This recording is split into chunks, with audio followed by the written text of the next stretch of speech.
တခါစားပြီးသွားရင်လေထပ်ခါစားချင်နေတဲ့ထဲမှာဒီကြက်သားအပူရှာပူလည်းပါပါတယ်။အရင်တော့ကျမငါးနဲ့ချက်စားတာပါ။ကြက်သားနဲ့တစ်ခါလောက်ချက်စားပြီးကြတဲ့ပို့ပြီးတော့ကြက်သားကိုပို့ကြိုက်တာမို့လို့အခုဆိုလို့ရှိရင်ကြက်သားနဲ့ပဲချက်စားဖြစ်ပါတော့တယ်။ပါဝင်ပစ္စည်းတွေကလည်း၅မျိုး၆မျိုးလောက်ပဲအိမ်မှာကိုရှိတာလေးပဲဆိုတော့ခါကြတော့အလုပ်လည်းတာကြီးမရှုပ်ဘူးပေါ့နော်။ဒါကြောင့်မို့လို့ခဏချက်စားဖြစ်ပါတယ်။တချို့ကြတော့ငါလုံးဝမကြိုက်တဲ့သူတွေရှိရလေ။အဲ့လိုမျိုးဆိုလို့ရှိရင်ဒီလိုလေးစမ်းပြီးတော့ချက်စားကြည့်နော်။ချက်တာလည်းလေ2ယောက်စာလေးကိုပဲတစ်ခါစားလေးချက်တာဆိုတော့ကတိကထများမှဆိုလို့ဆိုပြီးတော့ငရုတ်သီးတို့မကြီးမဲတို့တတ်မလုပ်တော့တာပါ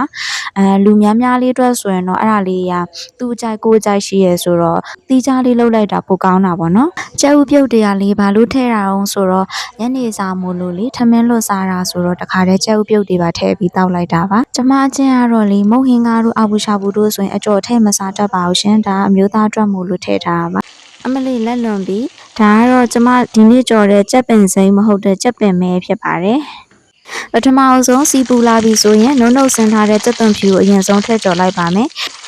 အဲဒီနောက်မှာတော့တေးသေးနှုတ်လီထားတဲ့ကြက်သားကိုထည့်ကြော်လိုက်ပါမယ်ရှင်အရသာအနေနဲ့ကတော့ပဲငံပြားရီအကျဲရယ်ပဲငံပြားရီအပြည့်ကြာညို့ရယ်ခရူစီရယ်သုံးထားပါတယ်ရှင်အခုသုံးတဲ့ပဲငံပြားရီကဒီနေ့မှစသုံးဖို့တဲ့အပြင်လက်ပါချော်သွားတော့တော်တော်ကြီးမဲမဲတူးဖြစ်သွားတာပေါ့နော်ဒီနေ့ကလူများလေးစာချက်တာဖြစ်တဲ့အတွက်ကြောင့်မို့လို့ပဲသီးကိုအများကြီးရောထားပါတယ်။ရတာနေနဲ့ကတော့တကြားထပ်ထည့်ထားပါတယ်။ကျွန်မအပေါ့စားတဲ့အတွက်စားမထည့်တော့ပါဘူးရှင်။အရသာလေးပင်ကြိုက်တယ်ဆိုရင်တော့စားလေးနည်းနည်းထပ်ထည့်အောင်ပေါ့နော်။အဲ့နောက်မှာတော့ငရုတ်သီးအနီရောင်လေးတွေရဲ့ပင်စိမ်းလေးရဲ့အုပ်ပြီးတော့ကြော်လိုက်ရပါပြီရှင်။အယောင်လေးနည်းနည်းပုတ်သွားပေမဲ့အရသာတော့တကယ်ကောင်းပါတယ်။ငရုတ်သီးအနီလေးနဲ့ဆိုတော့လည်းမျက်စိပတ်တာဖြစ်ပါတယ်။သားတို့ရဲ့ကြက်အမြင့်လေးရဲ့ရောပြီးတော့အစိမ်းကြော်ကျွတ်ကလေးကြော်စားပါမယ်ရှင်။ကြော်တဲ့အခါမှာအချိန်အများကြီးမပေးရအောင်လို့ကြက်အမြင့်ကိုကြိုပြီးတော့ပြုတ်ထားပေးလိုက်ပါမယ်ရှင်။အရသာဝင်အောင်လို့စားနဲ့အရသာမှုတ်ကိုပါတခါတည်းထည့်ပြုတ်လိုက်ပါတယ်။ကြက်မြင့်ကလေးကကီလိုဝက်ကို9000မှာတဝက်ကစားပြီးဒီတဝက်ပဲကျန်တာမို့2500ဘူးပေါ့ရှင်။ပြုတ်ထားတဲ့ကြက်အမြင့်တွေကိုတအားလောက်အေးခံပြီးသွားရင်တော့ခတ်သေးခတ်ပါလေးညှက်ပေးထားလိုက်ပါမယ်ရှင်။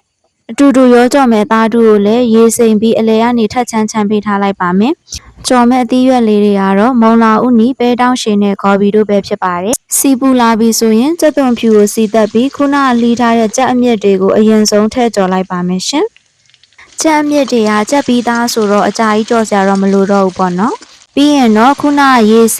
စ်ထားတဲ့အသီးရွက်တွေအားလုံးကိုထည့်ကြော်လိုက်ပါမယ်ရှင်။ခရူးစီကကုန်နေပြီဆိုတော့အတင်းညှစ်ထုတ်နေလည်းမကြတော့ပါဘူးရှင်။အရသာအနေနဲ့ကတော့ခရူးစီရဲ့ပဲငံပြားရဲ့အကြီးရဲ့အရသာမုတ်တစ်မျိုးရဲ့သုံးထားပါတယ်ရှင်။ကျမအရသာပေါ့လေးစားတဲ့သူမို့လို့စားထပ်မထဲတော့ပါဘူးနော်။နောက်ဆုံးမှာတော့ခုနညှက်ထားတဲ့အသားတူလေးကိုရောကြော်လိုက်ပေးခြင်းအပြင်အရန်ကိုစားမိန်ပြီးအရသာရှိတဲ့အစိမ်းကြော်တပွဲရရှိပါပြီရှင်။အဆုံးထိကြည့်ရှုပေးတဲ့အတွက်ကျေးဇူးတင်ပါတယ်နော်။